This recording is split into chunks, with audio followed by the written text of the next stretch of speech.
La Constitution de la Ve République vise expressément dans son préambule la Déclaration des droits de l'homme de 1789, qui permet de définir l'essentiel des droits inaliénables des citoyens français.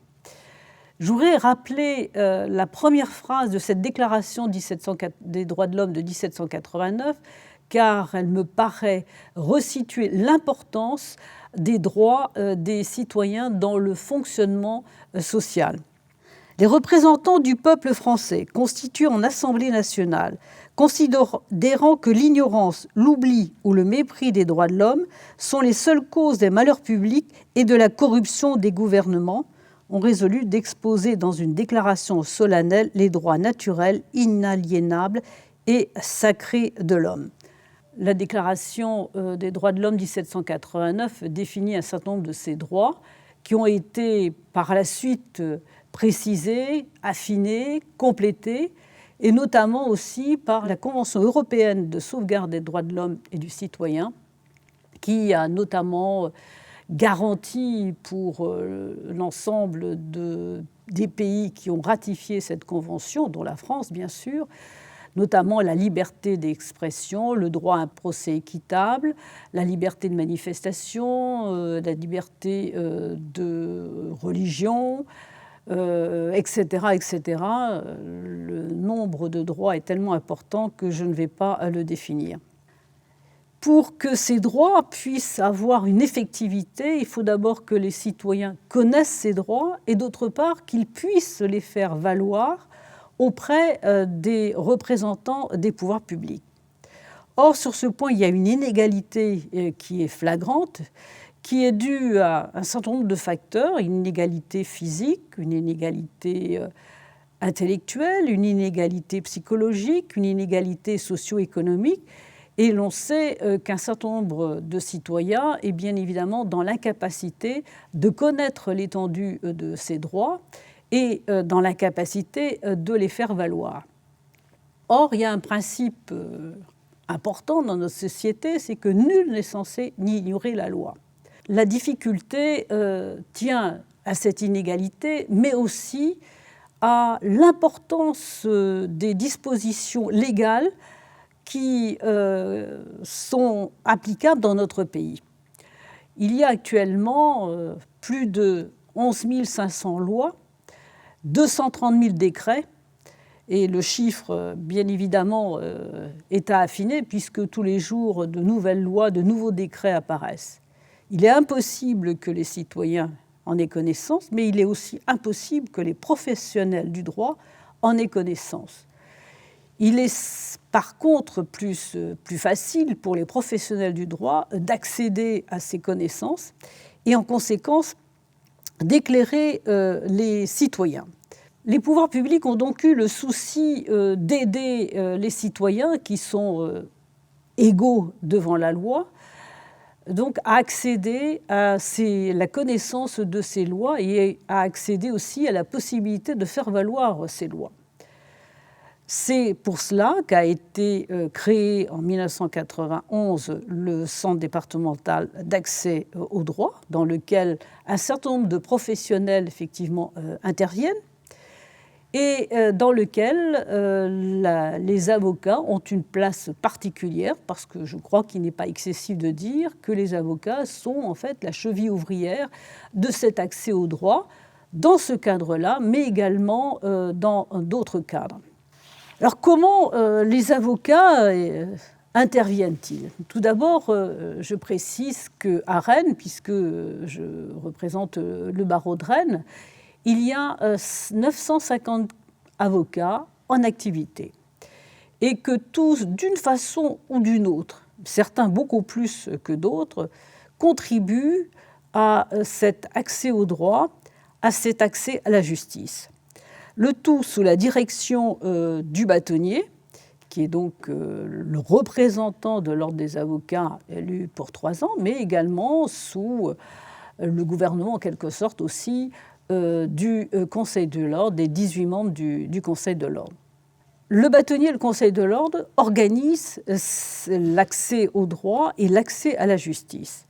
Comment le fait le barreau de Rennes? Il le fait par l'organisation de permanences pour l'accès à la justice et par l'organisation de consultations gratuites. Je voudrais dire un mot avant de vous exposer ces organisations sur la spécificité du rôle des avocats. Les avocats ne sont pas, bien évidemment, les seuls professionnels à connaître le droit, à avoir des compétences juridiques. Il y a bien d'autres professions ou même parfois des non-professionnels, des associations. Mais les avocats ont une particularité, c'est qu'ils relèvent d'une profession qui est régulée, qui est soumise à un certain nombre de règles qui sont de nature à rassurer le citoyen qui peut avoir recours à un avocat. On est avocat quand on a prêté serment devant la cour d'appel, d'exercer sa profession avec dignité, conscience, indépendance, probité et humanité, mais ce ne sont pas les seules valeurs auxquelles l'avocat est soumis, puisque le décret de 2005 en prévoit bien d'autres. Honneur, loyauté, confraternité, désintéressement, modération, délicatesse, courtoisie, compétence et dévouement, diligence et prudence. En tant qu'ancien bâtonnier, je connais un petit peu effectivement ces principes qui sont une obligation morale des avocats. Ce n'est pas une obligation morale comme cela, c'est aussi une obligation dont la méconnaissance pourrait entraîner des sanctions disciplinaires pour l'avocat, donc à l'initiative de son bâtonnier ou éventuellement du procureur général. Les avocats sont aussi tenus par le secret professionnel. Ça, c'est la particularité lorsqu'un justiciable confie des éléments factuels ou autres à son avocat, l'avocat est obligé de respecter le secret professionnel sous peine de sanctions disciplinaires, mais sous peine même de sanctions pénales. Et le secret professionnel de l'avocat est général et absolu. L'avocat est également tenu de respecter les règles relatives au conflit d'intérêts, c'est-à-dire qu'il ne peut pas intervenir pour des personnes qui sont en conflit d'intérêts ou qui peuvent être en conflit d'intérêts, et l'avocat doit faire passer l'intérêt de son client avant le sien. Ce sont des règles qui sont prévues par la loi et qui font aussi la spécificité de l'intervention de l'avocat qui, je pense, sur ce point, doit apporter un plus aux citoyens qui doivent donc accéder au droit et qui doivent accéder à la justice. Alors, quels sont les modes d'organisation prévus par le barreau de Rennes concernant l'accès au droit et à la justice? Je commencerai par l'accès à la justice, puisque qui dit accès au droit dit aussi bien évidemment accès à la justice, puisque pour faire consacrer ces droits, il faut aussi avoir recours à la justice, à l'autorité judiciaire. Les barreaux, enfin tous les barreaux, mais en particulier le barreau de Rennes, organisent des permanences pour cet accès au droit. Ces permanences sont au nombre de 26 à Rennes, si j'ai bien compté, et concerne différents secteurs du droit, que ce soit le droit des mineurs, que ce soit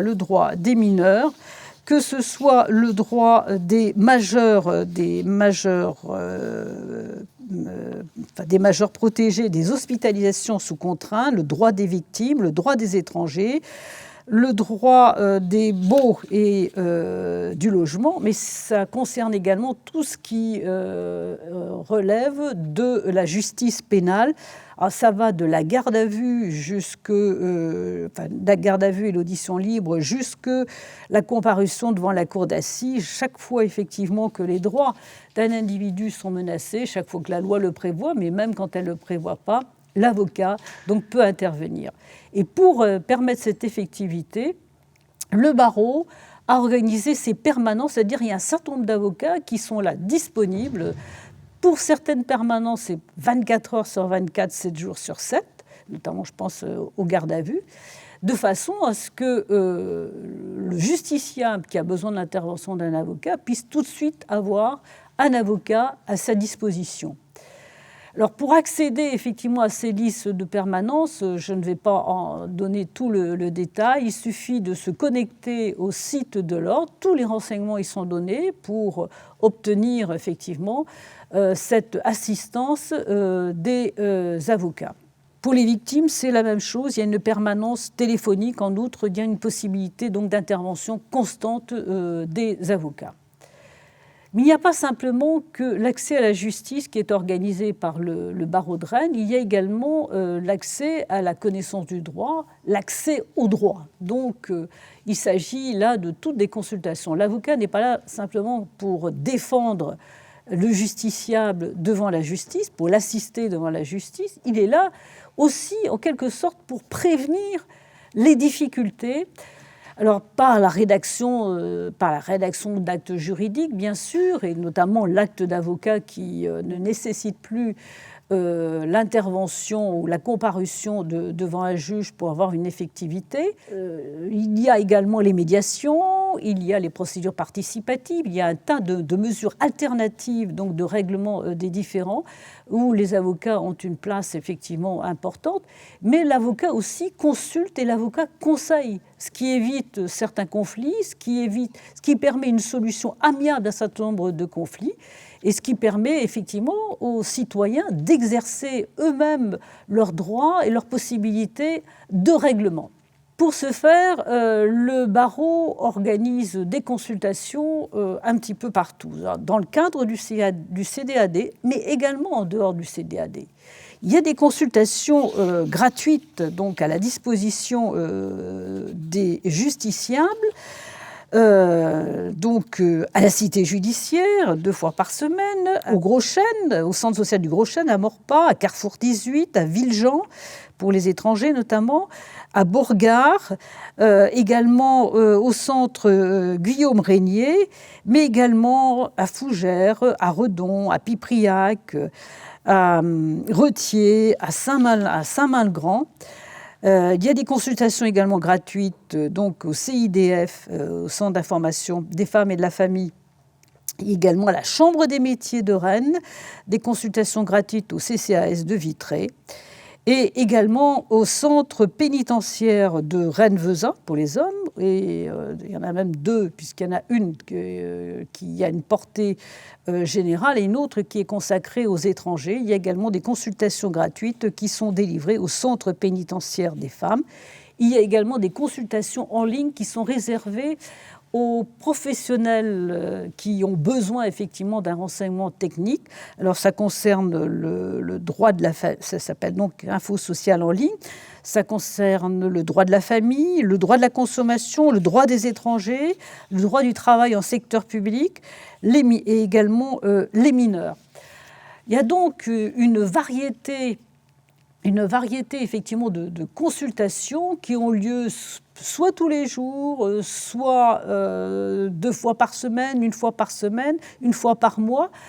Pour le détail, moi j'invite effectivement les justiciables à se renseigner sur le site de l'ordre où tous les renseignements leur seront donnés, avec notamment les horaires. Mais je dirais qu'en résumé, chaque fois qu'un justiciable a besoin de connaître le droit, a besoin de savoir ce qu'il peut faire pour se défendre, il y a toujours un avocat qui sera là.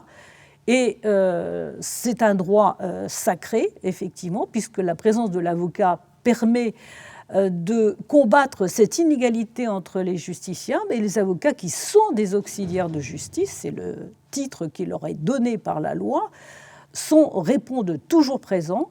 Et le bâtonnier est là pour veiller à ce qu'il y ait toujours un avocat qui soit à la disposition. Si un intéressé, un justiciable ne trouve pas d'avocat, il peut demander au bâtonnier de lui désigner quelqu'un pour intervenir pour lui. Alors cet avocat interviendra soit gratuitement, soit dans le cadre d'une convention d'honoraires, tout dépend de la possibilité d'obtenir l'aide juridictionnelle ou pas. Et sur ce point, j'invite aussi les justiciables à consulter les conditions de ressources qui peuvent être exigées pour obtenir l'aide juridictionnelle.